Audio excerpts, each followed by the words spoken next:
চালের বাজার স্বাভাবিক হতে আমন ধান ওঠা পর্যন্ত অপেক্ষা করতে হবে। নতুন চাল এলেই দাম কমবে বলে জানিয়েছেন খাদ্য উপদেষ্টা আলী ইমাম মজুমদার। এ বিষয়ে আলোচনা করতে রাজধানীর সেগুন বাগিচা থেকে আমাদের সঙ্গে যোগ দিচ্ছেন কনজিউমার্স অ্যাসোসিয়েশন অব বাংলাদেশ ক্যাবের সহ সভাপতি এস এম নাজের হুসাইন।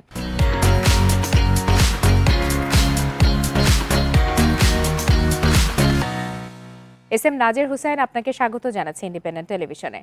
আপনার কাছে একটু জানতে চাই যে নিত্যপণ্যের দাম নিয়ে চাপে থাকার কথা স্বীকার করছেন খোদ খাদ্য উপদেষ্টা, কিন্তু সরকারের যথাযথ উদ্যোগ কি রয়েছে কিনা আপনি কি মনে করেন? না, ধন্যবাদ। আসলে সরকারের তো অনেকগুলি উদ্যোগ আছে। বিশেষ করে সরকার নিত্য প্রয়োজনীয় অনেকগুলি পণ্যের কিন্তু শুল্ক কমিয়েছেন এবং সরবরাহ বাড়ানোর চেষ্টা করছেন, আমদানি বা মজুদ বাড়ানোর চেষ্টা করছেন। কিন্তু ওই এই চেষ্টাগুলি প্রতিনিয়তই আছে। এবার আমরা দেখছি যে অনেক আগে থেকে রমজানের নিত্য প্রয়োজনীয় যে সমস্ত পণ্যগুলি বেশি ব্যবহার হয়, এগুলোর শুল্ক কমিয়ে এটার মজুদ বাড়ানোর জন্য সরকার আগে থেকে উদ্যোগ নিয়েছেন। এটা অবশ্যই একটা ভালো উদ্যোগ। প্ল্যানিংটা যদি আগে থেকে হয়ে থাকে তাহলে কিন্তু এটার একটা রেজাল্ট কিন্তু আমরা পাবো রমজানের আগে আগে বা রমজান চলাকালীন সময়ে একটা ভালো সুফল পাওয়া যেতে পারে। তবে বিষয়টা হচ্ছে আসলে সুফলটা পাওয়ার সাথে সাথে এই সুফলটা এটা ধারাবাহিকতা রক্ষা করার, অথবা এটার সুফলটা যেন সত্যিকার অর্থে ভোক্তা পর্যায়ে যায়। আমরা বারবার বলছি যে এখানে শুধুমাত্র জেলা প্রশাসন বা অন্য কোনো ভোক্তা অধিকার অধিদপ্তর ছাড়াও আমাদের এনবিআর থেকেও আসলে একটা তদারকি থাকা উচিত।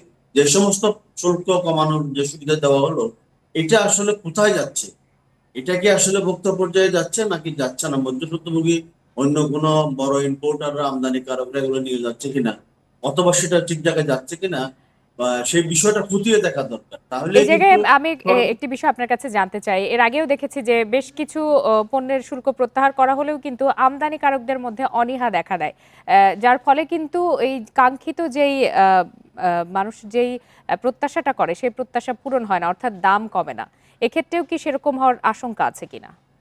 না, ওইটা হলো যে আসলে আমদানিকারকরা অনেকে অনীহা না, আমদানিকারকরা যেটা করে আসলে শুল্ক কমার যে সুবিধাটুকু তারা ভোগ করে ভোক্তা পর্যায়ে যখন দেয় সেখানে সুবিধাটা দেয় না। এটাই হলো ঘটনা। এটার মূল কারণটা হলো ওই জায়গাতে আমদানিকারকের পর্যায়ে কোনো ধরনের তদারকি গুলো হয় না। তারা কি দামে আনছে, ধরেন এটা চিটং পোর্ট বা পোর্ট যে সমস্ত বন্দর দিয়ে আসা হয়, অথবা এনবিআর এর মাধ্যমে যে ইয়েগুলি হয়, সেই জায়গাতে কিন্তু এটা কি দামে আনছে তার কস্টিং প্রাইস কত এগুলো দেখা যায়। এই কাগজগুলি পর্যালোচনা করলেই ওখান থেকে একটা সমাধান বের হয়ে আসে। আমরা বলছি যে ধরুন ট্রেড কমিশন এটা থেকে অ্যানালাইসিস গুলো করে, তো তারা তো এগুলা সত্যিকার যে মেসেজ কয় টাকা দিয়ে আনা হয়েছে এবং শুল্ক কমানোর পরে তার প্রাইসটা কতটুকু পড়তেছে, এই রেজাল্টটুকু যখন অ্যানালাইসিস করা হবে তাহলে কিন্তু অটোমেটিক্যালি একটা একটা ইম্প্যাক্ট কিন্তু আমাদের বাজারে পড়বে। এই কাজটা করা হলে অবশ্যই রেজাল্ট পাওয়া যাবে এবং সরকার যে সুবিধাটুকু শুল্ক কমালো সেটা মাঠ পর্যায়ে যেতে বাধ্য। তো এই জন্য আসলে শুধুমাত্র ভোক্তা সংরক্ষণ অধিদপ্তরের বাইরে অথবা জেলা প্রশাসনের বাইরে এনবিআর সহ আমাদের বাণিজ্য মন্ত্রণালয় যারা আছেন তারা যদি একটুখানি বিষয়টা দেখভাল করেন তাহলে কিন্তু হবে। এবং জি, এটি যে তো গেল আমদানিকারক আমদানিকৃত যেই পণ্যের বিষয় সেগুলো নিয়ে। কিন্তু বলা হচ্ছে যে বাজারে আমন ধান উঠলে দাম কমবে। বাস্তবতা কি আসলে তাই বলে কিনা? আর ব্যবসায়ীদের মানসিকতা যতদিন না পরিবর্তন হবে সেক্ষেত্রে দাম কমার সম্ভাবনা আসলে কতটুকু? না, ওটা ঠিক। আপনি যেটা লাস্টে বলছেন সেটা হলো যে ব্যবসায়ীদের মানসিকতা যদি পরিবর্তন না হয় তাহলে কিন্তু আসলে তাদের যে অতি মুনাফার যে প্রবণতা এটা বন্ধ হবে।